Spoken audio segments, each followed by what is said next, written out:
In the last few years, we've seen a number of bad PC ports. Forgive my audio, my other mic crapped out on me. This is how we're going to have to do it. Thank you for your patience.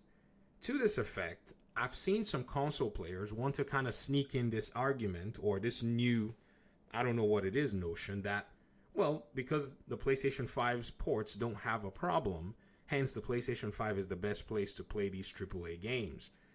Now, I really want to try my best to, in what I think is the best possible way, showcase that when a game is developed, its performance lies solely on the developer. I think this is an attempt to shift the narrative because I remember Gotham Knights. I remember who exactly all got dragged when that game was running at 30 FPS. And never was there a time that we said those 5 FPS drops, remember at that train track that Digital Foundry found out on the PlayStation version and the Xbox version? No one said that those frame drops was as a result of the PlayStation itself. Instead, the game, its performance, and that onus fell on the developers. This attempt to try to make the PC platform be this terrible place to play your games and then want to maybe push PlayStation out there, to me, is weird because it negates the one thing that we've always known has been the cause of poor performance in games, which is the developers not taking the time to go ahead and optimize their games. I have an audience member who's been on my case the last few, hours. I also have some of you in the audience that have talked about the hardware from the console being able to redirect, assets and, use memory very efficiently.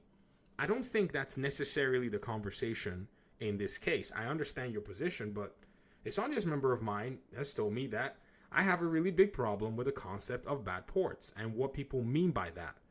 I don't think I have a misunderstanding of that. Now, they do clarify no one, and they repeat, no one on the planet Earth with a clear mind thinks PC should not or could not have the best ports every single time. Well, this is not a matter of thinking. We can simply go and look at PC port comparisons for a lot of games compared to their console performance, and we're going to see that the PC ports are better optimized in many cases. Like if we did a tit for tat and we created a spreadsheet, the answer to that is going to be too easy. So it's not a matter of what it is that we're thinking with a clear or foggy mind. I said, no one thinks that let that sink in. I don't think I even need to let it sink in. It's the main reason I actually moved back to the PC. They said you argue against an argument no one is making. But the PC is so unattractive to do the work. Basically the work of pretty much rendering these games at optimized frame rates. And the fault for that is on the PC. This is the argument that I'm trying to point out, ladies and gentlemen, that is being made. And I also saw on the public forum for Digital Foundry's post for Silent Hill 2's stuttering in the PC version of the game, a YouTuber named Protorock say, go play the game with your $700 PC builds. Basically saying that since the PC version was bad, it's kind of a way to disparage the PC platform. So what I want to do is I want to point out a few technicalities because I think this is another level of misinformation that can start spreading, that if you do not talk about the technical side, people are going to run around and say some really crazy stuff. And then they said if it wasn't the PC's fault, developers would do the work every single time. It is so simple, but you're stuck in your way of thinking. This is not my way of thinking. This is established critical fact. In fact, I'm going to go ahead and dump on top of this notion hundreds and hundreds of lines of what is called patch notes. You see, these developers have pretty much gotten to a point where they've made so many bad, optimized ports of their games that patch notes have now become their de facto language.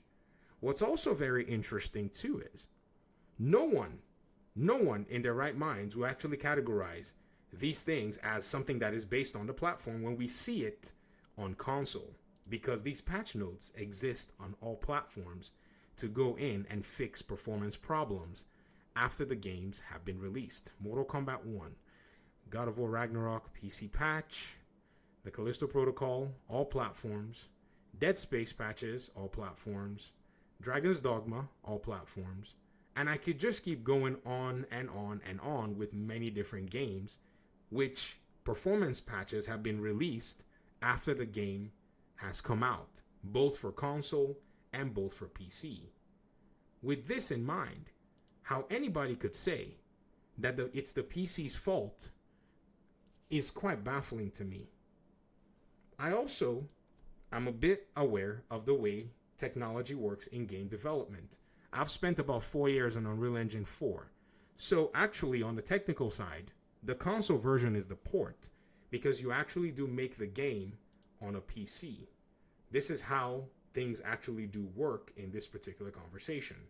In fact, I would love to NDA myself, but I can't, so I cannot show you my Unreal Engine library because I don't want to go break NDA that I've actually, required that people who are working on my project with me hold onto. But once I click this tab and I go to my library, you're going to see projects that we're working on. The original game is all done on a PC. 3D artifacts, meshes, textures, all of that, everything is compiled here. The code is written on here on a PC. And then for a port, it's an API system where there's the language translator of some kind that would allow for you to package the game so that you can then place it on. And I think I can go to Unreal Engine here. And you can package the game and place the game on the console of choice or other device and then run tests, which those devices will have all kinds of debugging and stuff that you can do with it. So at the end of the day, yes, both the console and the PC do function differently. But if the developers were given enough time, they'd patch their games and make sure that the game comes out in the most smooth version that you can ever imagine. The reason we know this is because after like a few months or a few weeks, the best version of the game eventually somehow shows up with patches that haven't been released. And you see this even in console versions, even in, PC versions of many games across the board. So, as much as I like developers, and I do like developers, I look up to a lot of developers who are solid in the industry. Because again, like I said, I'm a wannabe developer. I can't necessarily remove the burden of responsibility from them because you want to actually come here and put out a console war on something that has nothing to do with. We get it. The console is designed and geared to actually prioritize gaming 100%, but PC's been gaming, and beautiful PC ports, or I guess builds, let me now be technical. So the PC build is the original build, and the console version is the port. And beautiful PC builds have come out on many games day one launch. There are over 1,000 games launched every day on Steam.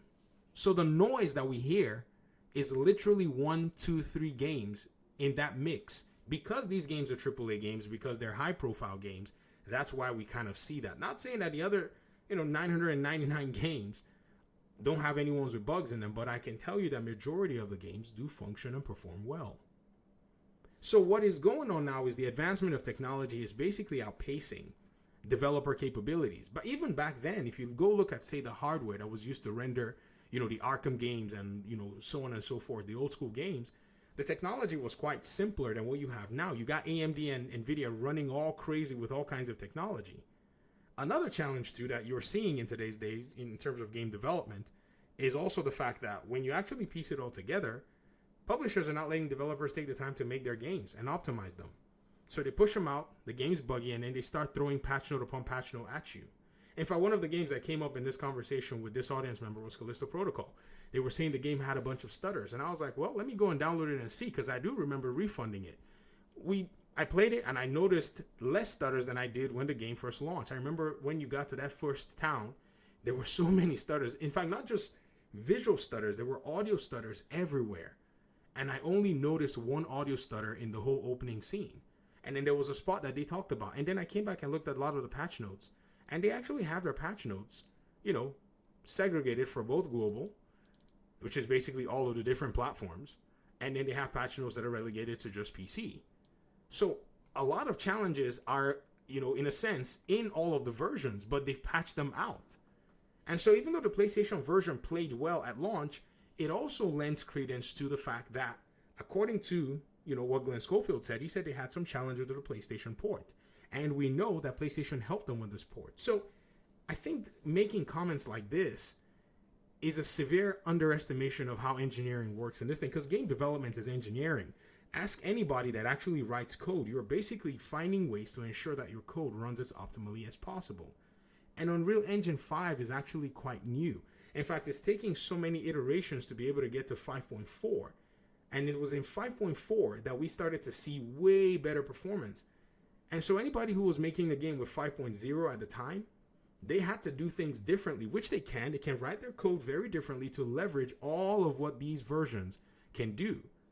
5.4 is the version that's going to carry a lot of game developers through the performance hurdle because it's not easy to get performance. You got to go ahead and write your animations to be thread safe and do some really cool stuff. And if you use more C++ in some frameworks versus blueprints in the way that it's actually, structured, you can get more out of your performance.